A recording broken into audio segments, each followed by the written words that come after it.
life away.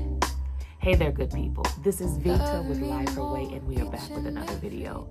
I'm sitting out here on my front porch early morning. I don't even think it's 7 o'clock at this point, but I knew if I did not get up and do this video right now, there was a great possibility that it wouldn't get done, because if you follow me, you see that I posted, you would have seen rather, that I posted a video of my band. We were out on the lake.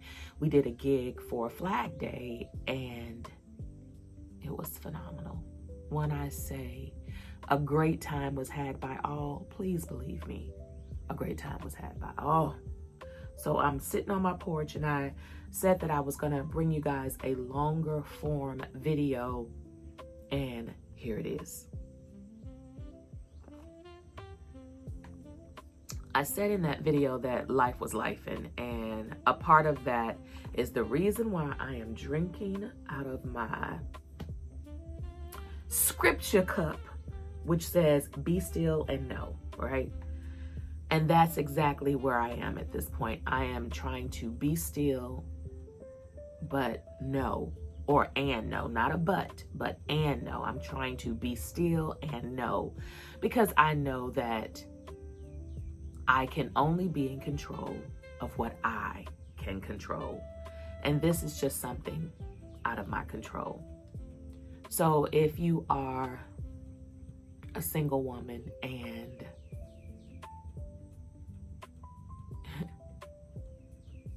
you don't have a nest egg, you don't have a little something in the back, this is your reminder. Put a little something behind. I had a very bad car issue. Again, not even my fault. When it all boils down to it, the car issue that I'm having, that is over $4,000 to get it fixed, and I still have, a couple years to pay on my vehicle, it's truly an issue with the manufacturers, and the reason why is because too many people have been having problems with it. And if you don't catch it before your warranty, then you're paying out of pocket. Well, I have a warranty. I have a warranty that is, I think it's 100,000 miles. Bought it as a supplemental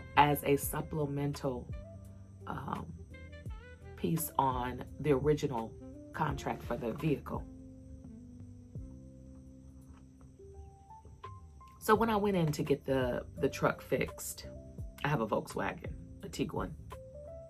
When I went in to get the truck fixed, the first thing I do is I don't say anything about my warranty. I just don't think that's wise as someone single. Now, if they looked it up and saw it in the system, then that would have been on them. But I didn't say anything about my my warranty, because I wanted to make sure that whatever they said they saw and found, okay, it's fine. I'm still under warranty. They come out and they bring me this estimate of $4,700 and some change. Okay. And I say, okay, well, let's look at my warranty. She goes back into the system, and the first thing she says is, I can't find it. And I'm like, surely you just, I paid extra to get this warranty. So she said, well, can you show us your contract? Y'all, normally I do not. When I say I do not keep my contract in my glove compartment, but it was in my glove compartment. My contract just happened to be in my glove compartment. So I pull it out, and lo and behold, here it is. Here's the page that talks about my warranty. I take it to her. She was like, gold? She was like, I know we don't use that. I said, well, I bought my car. I forgot. Well, I bought my car, and I said, well, maybe it's y'all just still don't have it, I mean, y'all don't use it. So she was like, I've been here whatever she said she's been there. She's just never seen this company called Gold. So she goes back into the system. Somehow she finds it.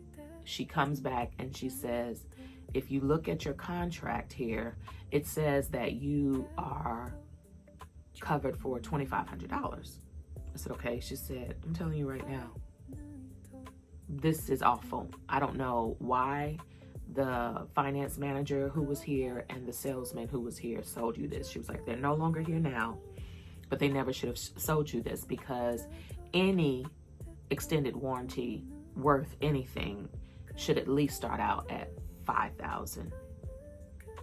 Again, I didn't know. So as a result, nothing that is on this list, and I mean NOTHING, nothing of this $4,700 car damage is on this list that they could fix. So now I'm pissed. So I instantly get on the line because I paid for, I don't know if you all have ever heard of Legal Shield. So I paid Legal Shield and I go instantly in and I put in a claim because I'm not playing with these people. She was trying to inform me that all the things that are wrong with the vehicle currently is because of this one thing that happened that's not covered. So it has everything to do with, I guess, the oil. I don't know, pan, something with the oil.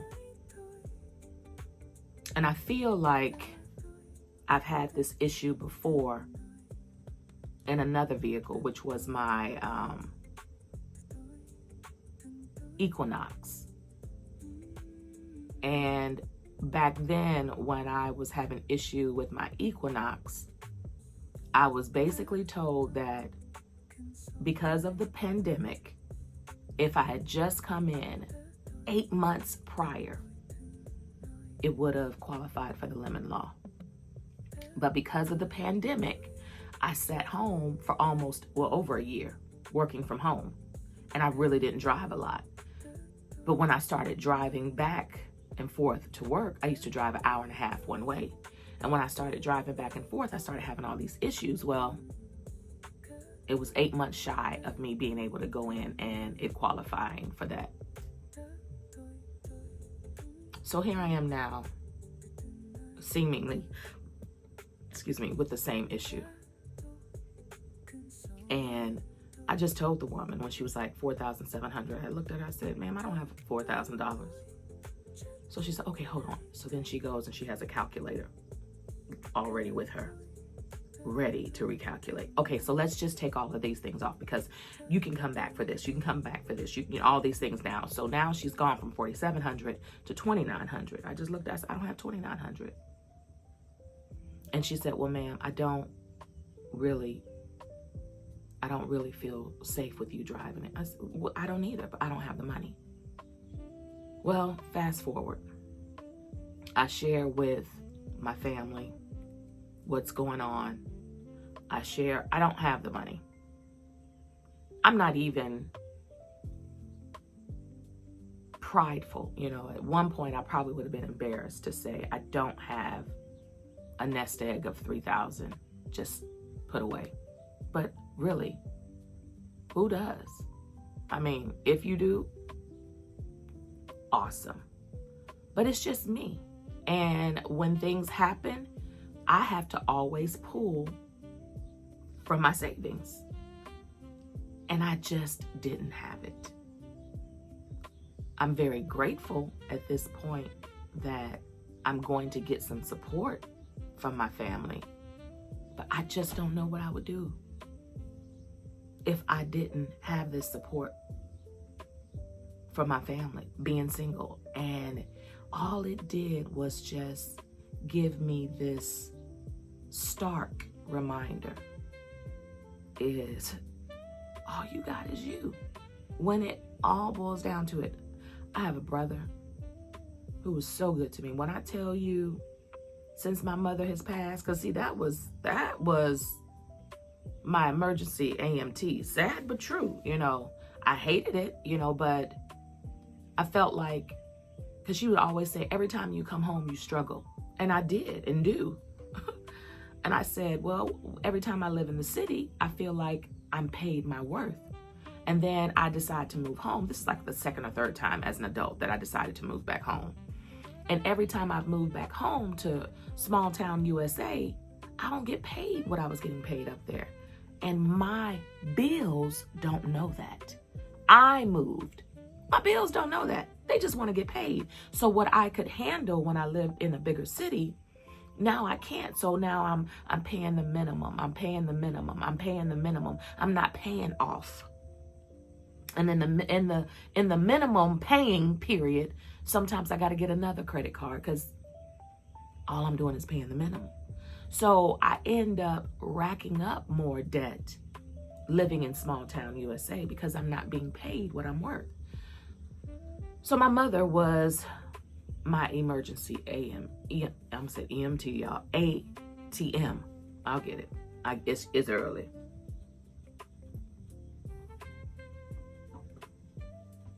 So since she has passed, my brother, my eldest brother, has really come through. And yeah, this is the part that sucks when you have not prepared. Because I was going to say this is the part that sucks when you're not partnered up. But it's not. This is the part that sucks when you're not prepared. And I'm not prepared. And I don't ever want to feel like this again. I hate feeling like this. Oh, I'm sorry. I was hearing some clicking and I didn't know where that was coming from. It's my fan. I hate having to rely on others. At 54, you still just don't have something tucked away. And we're about to get the last part of our 17% increase from my job. This is going to be the last, what is this month? June. So July will be the last increase. And they did it over 4 years. I wish it had been just one time, but for 4 years now, we've been getting these little small 2.5, 3.5 until now. The last one will be next month. So this is the promise that I've made to myself. No matter what, I'm going to start putting $400 a month away in my savings every pay period. And I'm going to put it in a bank where I don't have access to a debit card. It's only going to be savings, and it's going to be far out. There's a credit union that I would say maybe 30 minutes or more away from me. And currently I have a checking and savings there, but I have a debit card. But once I start doing this, I am going to put that money in that bank, not have access to it unless I have to drive to it, because I think that is the only way that I will not dip into it, because I don't ever want to feel like this again. I want to be able to go, and I took my cousin to the same bank. We both bank out there, and I'm driving her car now, or her truck. And so I kept telling her, if you need something, let me know. I don't have the gig until Saturday evening or afternoon is when I had to leave. I said, so I'm not leaving out till 3. If you need anything, let me know so I can take you. So she called me and she was like, hey, I do need to go to the bank. So I took her to 2 of her banks. And my cousin has been single most of my life, not all of my life, but most of my life. But my cousin is and has always been good with money and savings. And I went and took her to go to the bank that, you know, we both bank at. And that's the one thing she said is, well, it was really more so her idea. She was like, when you start saving that $400, this is where you need to put that money. And she said, because this is where I save and I don't have access to it unless I drive. She said, I don't have anything but savings and I don't have a card. So I said, okay, that sounds good. And to watch her just go and take out as much money as she took out with no qualms, like, I need this, and that woman did it. I'm like, I want to be like you when I grow up. It's sad I'm 54 and I still can't do that. But it's never too late. The only time it's going to be too late is when I'm no longer able to generate income. And I am able to generate income. So I will be saving. I will not ever be in this position again where I am having to rely on my family. And my brother,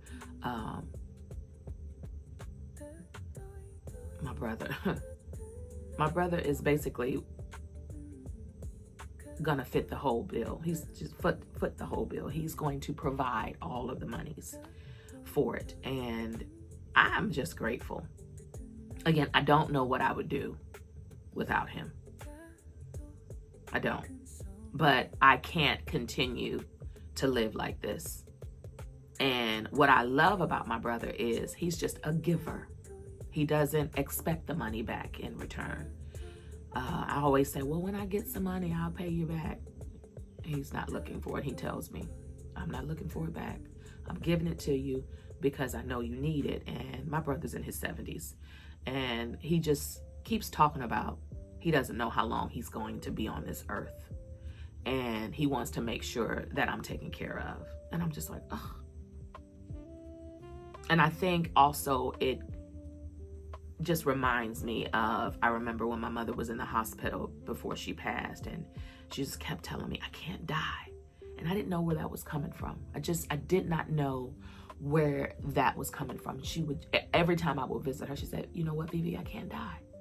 I said, I know that's right. You sure can't, I said, God is still on the throne. He can do anything, And I said, I don't know why you keep saying this, Mama, because you're not here because you're sick unto death. Whatever you got going on can be fixed. And she had to have some type of transfusion. I don't know what it was. I'm probably been using the wrong term. It's been a minute since it happened. But she had lost all of the ability to use her left side, but it had nothing to do with a stroke. And it was more so just, I think it was like waist down, because her hands and arms and everything was fine. She couldn't walk, like the left side of her body. She could no longer move her leg. And so I kept telling her, I said, we really need to stop talking about death, because, ain't nobody dying. So because, me and my brother, we talk all the time, I kept telling him, it's like, Mama keeps saying, I can't die.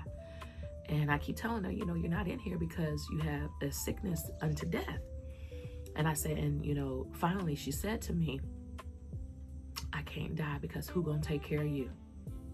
Baby, when I tell you that hit me, and I said, what you mean, who gonna take care of me? She was like, everybody, either married or got kids. You ain't got nothing. You just got me. She was right.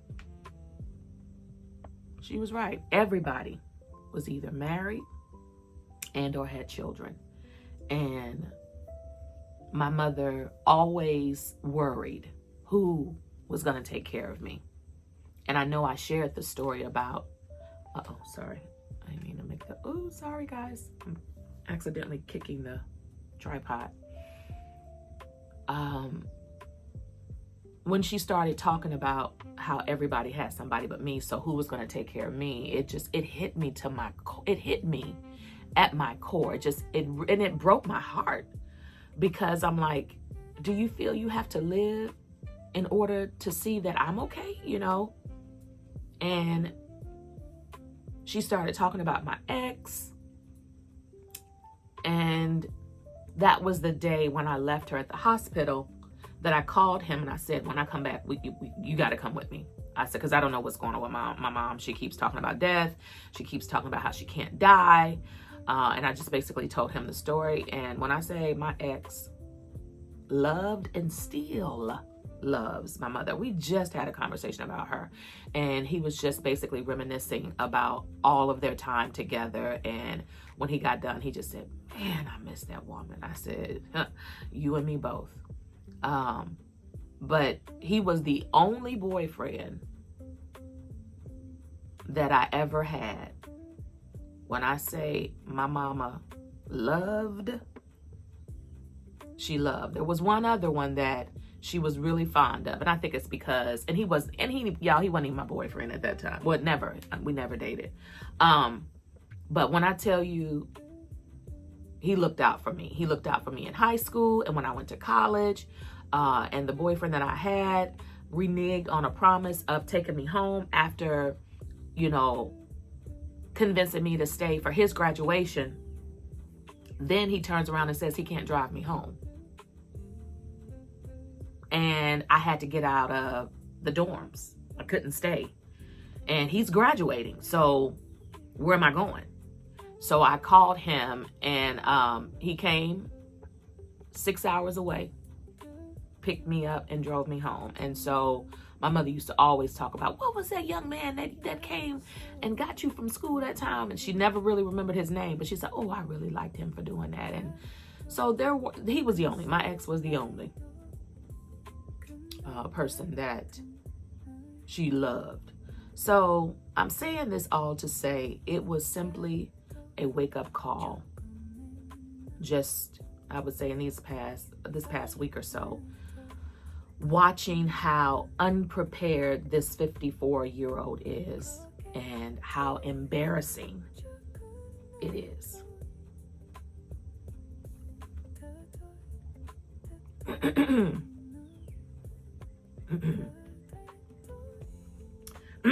Excuse me. It's really embarrassing that I don't have a nest egg. I mean, I could sit back and say, oh, well, you don't have a nest egg because of this, and this. But it doesn't matter. The fact is, it doesn't exist. So because the nest egg does not exist, here I am. There's still so many things that I need to get done. That tree is still sitting out there. And it needs to be cut up and hauled away. So it'll get done when it'll get done. But I just know that I don't want to continue to live like this. And I won't. I will not continue to live like this. Life is still gonna give you, these times where you can't seem to see your way through it. And I'm no longer going to concentrate on seeing my way through the issues. I'm just gonna have to concentrate on day by day. What can I do today? What can I do today? What can I do today? And so what I can do today is ensure that A, B, C, whatever that is, and then I'm done. Because I worried so that I had a headache for like 3 days. And that's not good. That is not good. I don't ever want to put myself in a position like that. And it was all because of pride. I did not want to ask. But I was like, you big dummy. In the words of Fred G. Sanford, you big dummy. How you gonna get it fixed if you don't ask? You don't have it. So I sat for 3 days sulking, worrying. And all I had to do was ask. I hope in your life, ladies, if you're single, that you have a nest egg. And if you don't have a nest egg, I hope that you can put your pride down enough to ask. This is Vita with Life Her Way. Y'all have a great one. Bye, y'all.